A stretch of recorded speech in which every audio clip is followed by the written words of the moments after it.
mi tó tún ju tiẹ̀ lọ. Allahu Akbar. So gẹ́gẹ́ bí táwa dé bá nínú ìtàn òun náà ni pé mọ́ṣáláṣí yìí ni àkọ́kọ́ jímọ̀ ní along this road yìí.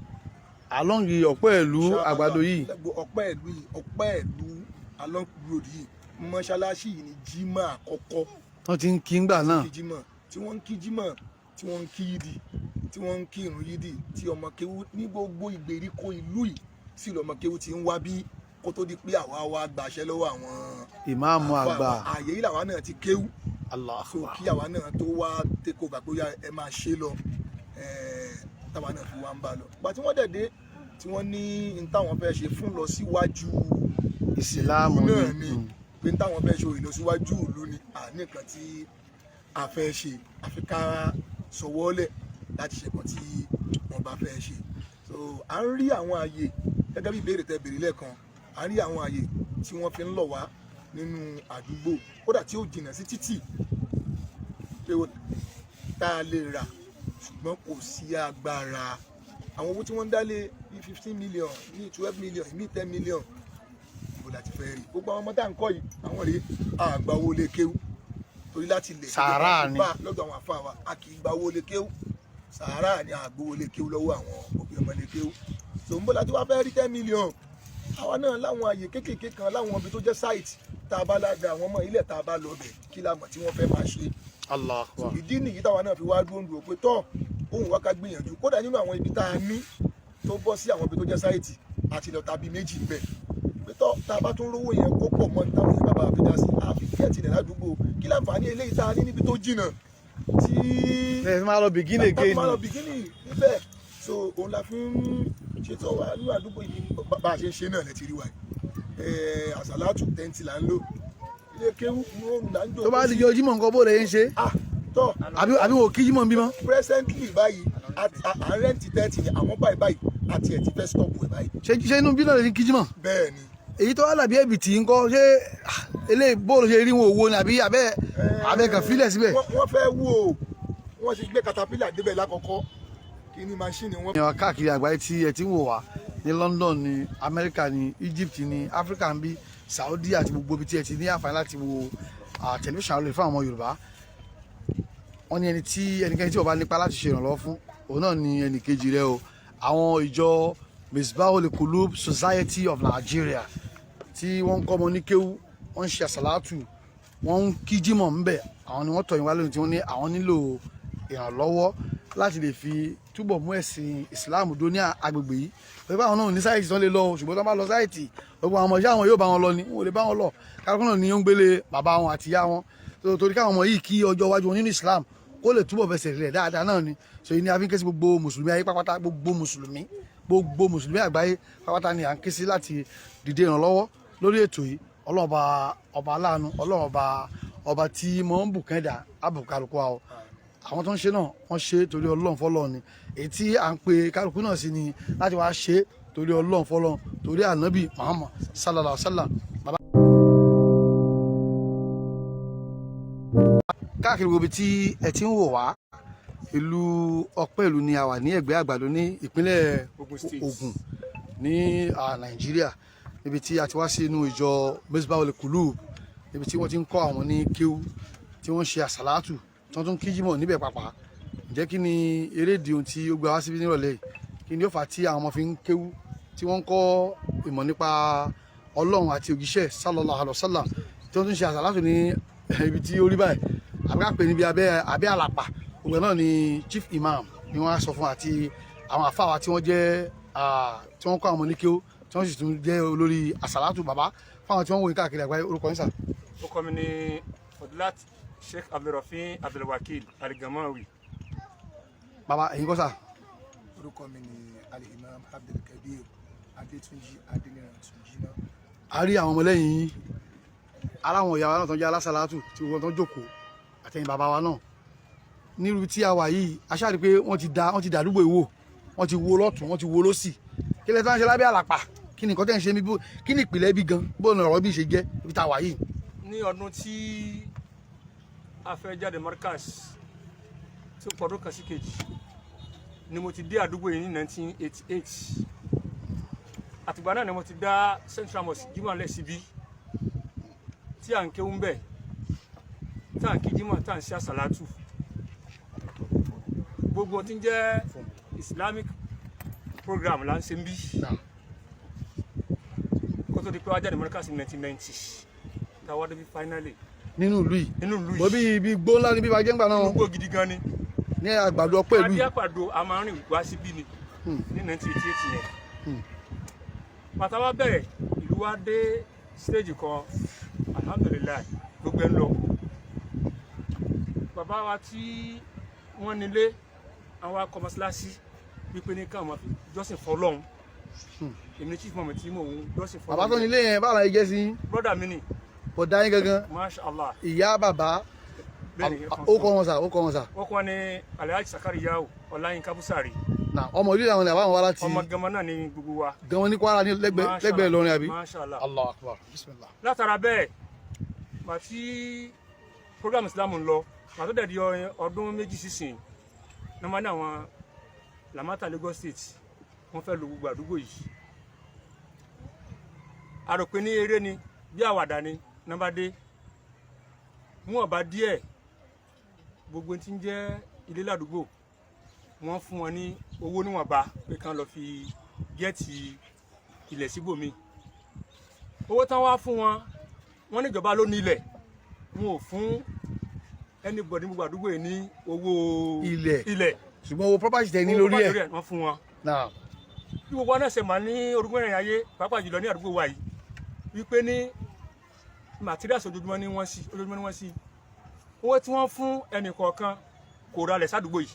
mọ́ báyìí lásìkò yìí àbí tí a máa lọ sí new site ló ra ilẹ̀ síbẹ̀ owó tán sì fẹ́ fún bàbá tó lọ́n jogún àyè yìí fún kò ra ilé sádùúgbò yìí wọ́n lọ fi wá solution sí omi ni Mosalasi dẹ̀ ní ìjọba òfin àní nǹkan lórí Mosalasi ní tí wọ́n sọ náà ní pé ní ká wá bìsítì Mosalasi wá ṣùgbọ́n láti ìgbà náà àti àwọn kí ó nínú òrùn bí ìgbà mi àrí tẹ́ǹtì ta ìgbà mi àrí tẹ́ǹtì ta. káwọn yìí kí wọ́n lè bá rí ẹ̀kọ́ wọn ké ní àkéyanjú. ìbílẹ̀ la ṣe wá ń tẹ́ ní tó dùn bá mú àwọ̀ tẹ́ǹtì àlọ́ rẹ̀ ti tẹ́ǹtì àwọ̀ àtà tẹ́ǹtì méjì ẹ̀yọ̀ kan gbà mí àfi kíjí mọ̀ àlọ́ rẹ̀ ti tẹ́ǹtì àfi ń kọ́ mọ̀ ń kéwú àlọ́ rẹ̀ ti tẹ́ǹtì àfi ń ṣe àsàlátù. àwa fẹ́ ra ilẹ̀ sádùúgbò àbẹ́káralé alice ládùúgbò a lè rí ilẹ̀ 10 million. ládùúgbò yìí a lè rí ilé 15 million tààrà tàbá ní ká lọ sí new site nísìnyí a lè rí opportunity. àti kóró àwọn yìí lọ bẹ́ẹ̀ lórí kálukú ló wá láti oríṣiríṣi ìdílé. 35 years mo dádùúgbò ilé yìí ó wà ti wà núgbó tàbá tún ní ká lọ sí inú gbó láti lọ bẹ̀rẹ̀ míì gbogbo ọmọdé yìí àmọ́lùsùn ẹni tí ò ní kírun mọ́ òun ní kírun mọ́ ẹni tí ò ní lọ lé kírun mọ́ òun ní lọ ẹni tí ò ní sàṣàlátù mọ́ ẹni tí ò ní ka Kùránì mọ́ òun ní kà á dẹ̀ wọ́n ń sunkún sí Ọlọ́run lọ́rùn kọ́lọ́ gbé náà ó dìde ládùúgbò náà lọ́wọ́ ti dìde gbogbo àwọn tí Ọlọ́run fún lágbára à ń sunkún sí wọn lọ́rùn kẹ́tẹ̀ help wa láti ẹ̀rí 10 million àwọn bá ṣe wọ́n náà síbẹ̀síbẹ̀ náà àríyàn lọ́wọ́ ìyẹn ló wá ń pa wá lẹ́kún kí gbogbo èèyàn mọ̀ ìyá wa nínú Islam tó bá jẹ́ kí Islam ó fà sẹ́yìn ní àdúgbò wa ní ìlú Ọpẹ Ìlú àgbàdo. Yorùbá ló bọ̀ Yorùbá ní wọ́n ní ohun tí ẹ má bínú bàbá wa pé nǹkan tí a bá ń ṣe tí a bá ń lé ọmọdé sẹ́yìn bẹ́ẹ̀ yóò padà parun ṣùgbọ́n tí yẹn bá ti fojú ọmọdé mọ bẹ̀ bí yẹn bá dàgbà tó dògbò tó bá lọ tán àwọn yẹn náà máa padà ṣe kí ni náà padà lórí èyí tó kì fún wa nínú ẹ̀sìn Islam pé àwọn tí àwọn wò tí àwọn náà jẹ́ ọmọlékéwì àwọn náà ní ògo Islam ní ọjọ́ ọ̀la sà ṣé ẹ ti wá rí ilẹ̀ nínú àdúgbò yìí ní abẹ́ ẹ̀fẹ́ wa. A ti rí àwọn ilẹ̀ tí èsè bí síjọba ó tún gbà. àwọn ò lè gbàbẹ̀ bẹ́ẹ̀ tí owó tí wọ́n ń dálé àwa tí Ọlọ́run tá à ń ṣe àgbowóṣù àlẹ́ nìkan sí pọ́ṣọ́ Ọlọ́run ní fún wa lóúnjẹ gẹ́gẹ́ bá a ṣe mọ̀ ní àdúgbò wa yìí síbẹ̀síbẹ̀ náà bíi 10 million 15 million ó láfi yẹn sí. wọ́n ń pè àrílẹ̀ 10 million àrílẹ̀ tá a manage 15 million.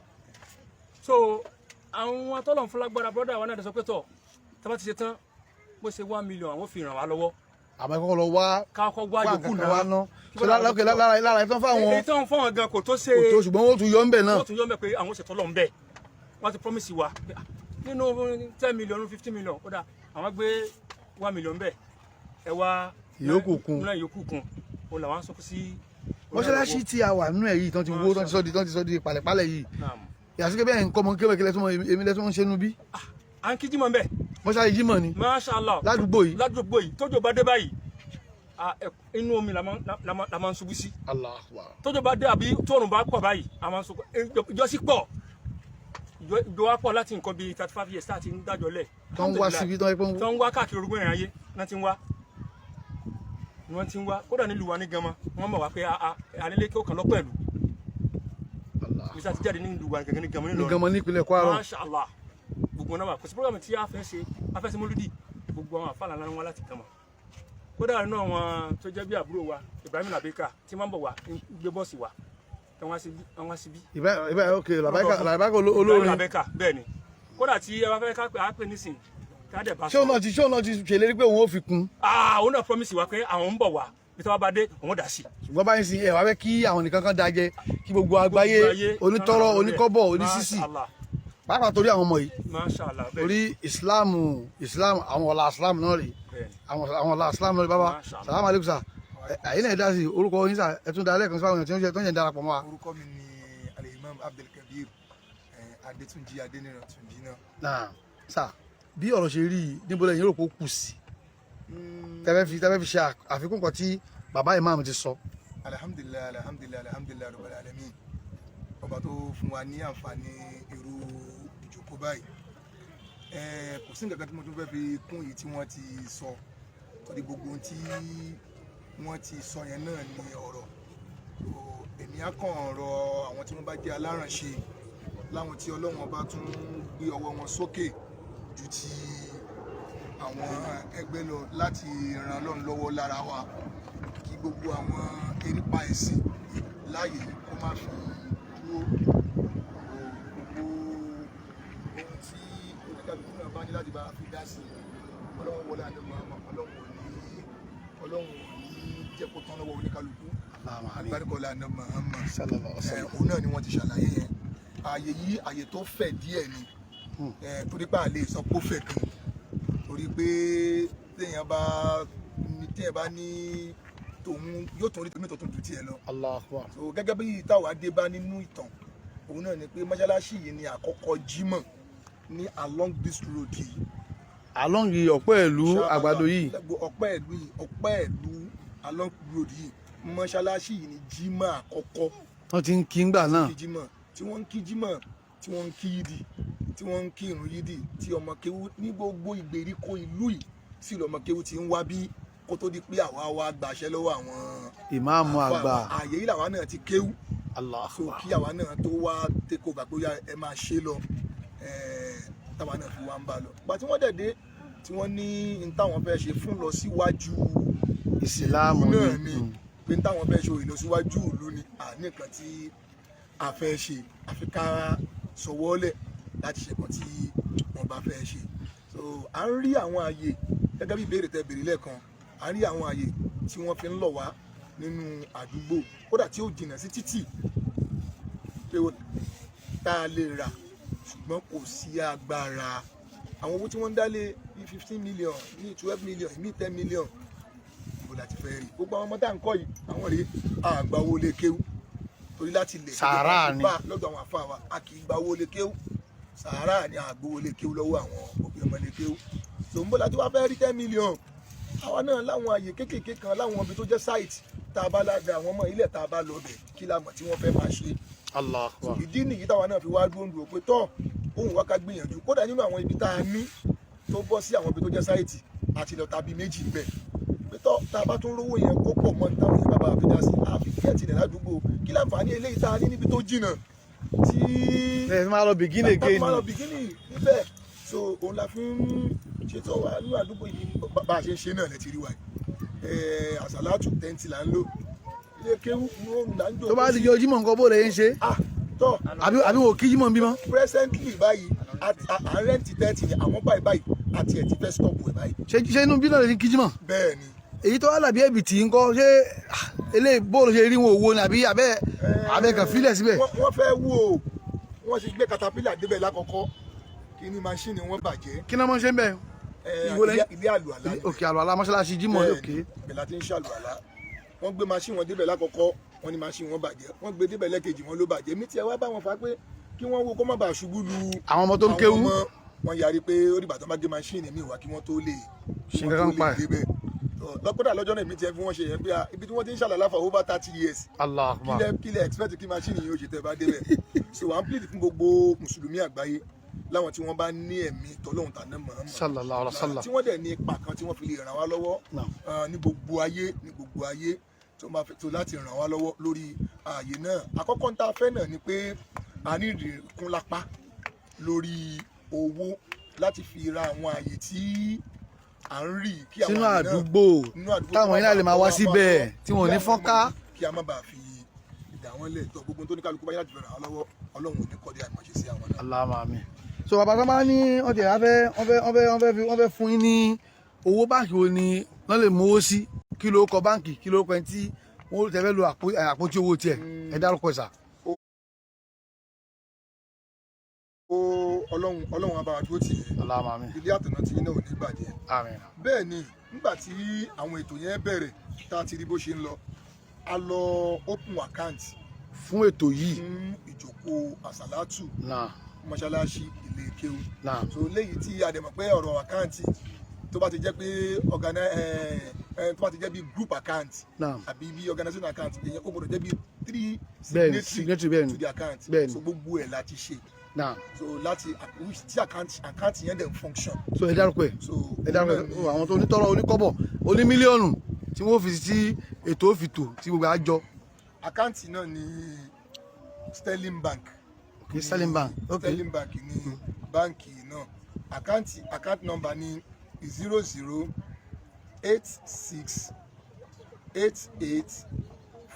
0086884515 so bank. orúkọ olúwa ń bẹ òun náà ni Musbahul Qulub Society of Nigeria. Musbahul Qulub Society of Nigeria tí ó jẹ́ àkáǹtì jẹ́ Sterling Bank ẹ dárúkọ ẹ pè nọ́mbà yẹn lẹ́ẹ̀kan sí.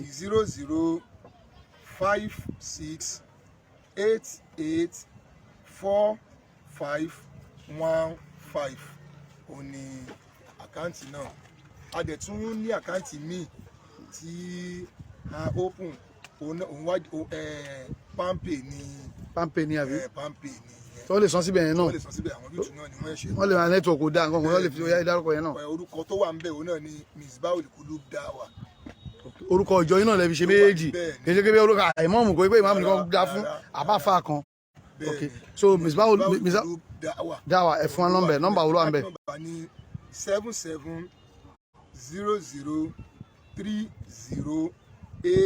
7700308185 Palmpay Musbahul Qulub Da'wa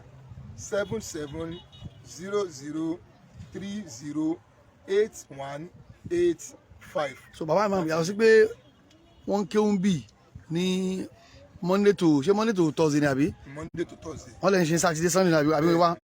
Jímọ̀ nìkan la kì í kéwú. àsàlátù Sunday ṣé bọ́lá ń jókòó sí abẹ́ ṣe mọ́. à ń ṣe tẹ́ǹtì là ń lò ní bus stop níbí báyìí. ẹ ti máa ṣe. àwọn ẹ̀jọ̀ mọ̀ pọ̀ ju. tẹ́kọ̀lì kan dà wọ́n lẹ̀.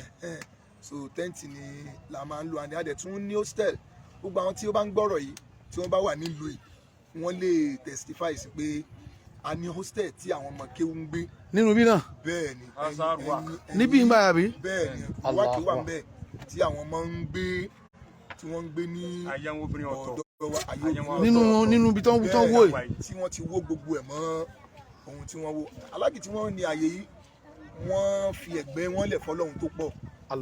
yàtọ̀ sọ́pọ̀ fi lè kéwú lẹ̀ ruwákì táwọn ọmọ kéwú ń gbé wọ́n filẹ̀ fún wa kọ́bọ̀ wọn gbà. wọ́n fi ṣe tọ́lọ́run yẹn tànábì sallallahu alaihi wasallam. ẹni tí èyí ló fà wọn náà láyé jẹ́ pé gbogbo àwọn ọmọ tó ń gbọ́dọ̀ wa kódà ẹni tó bí ẹ náà bá ń gbọ́ irú ètò yìí a lè jẹ́rìí sí pé gbogbo ọmọ tí wọ́n ń kó wá sọ́dọ̀ wa tó ń gbé hostel àgbà kọ́bọ̀ owó hostel lọ́wọ́ ọmọ kọ̀ọ̀kan àtowó oúnjẹ tí wọ́n tà ń tó àwọn ọmọ òun gan àgbà lọ́wọ́ ẹnìkan kan à ń ṣe lillahi wa rasulihi so ń gbàtẹ́ ní onílé ò ti gbowó hostel lọ́wọ́ wa yóò làbúrò máa gbóló àwọn ọmọ tí wọ́n ń gbélé kéwú àmọ́ gbogbo àwọn opportunity ta ní gbogbo ẹ̀ ni wọ́n ti wó máa lọ́wọ́ yìí. àánú Ọlọ́run ló kù tí à ń lò pẹ̀lú àwọn ọmọ náà kọ́lọ́n kó jọ kó má gbàgbé wa. gbogbo ìtẹ́yìn náà ti ṣe yìí kí ìsìláàmù kó lè máa bá látòrí kí a tó fi kọ́ ẹ dárúkọ àkáǹtì yẹn lẹ́ẹ̀kan sí. àkáǹtì nọ́mbà tí a open fún Mosalasi òun náà ní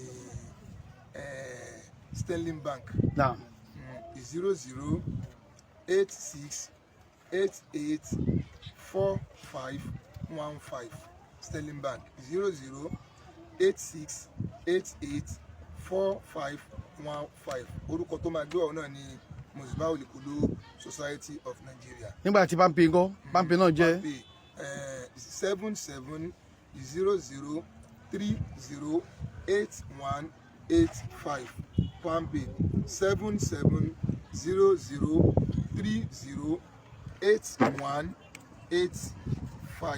orúkọ tó máa gbé ọ̀hún náà ní Musbahul Qulub Dawa.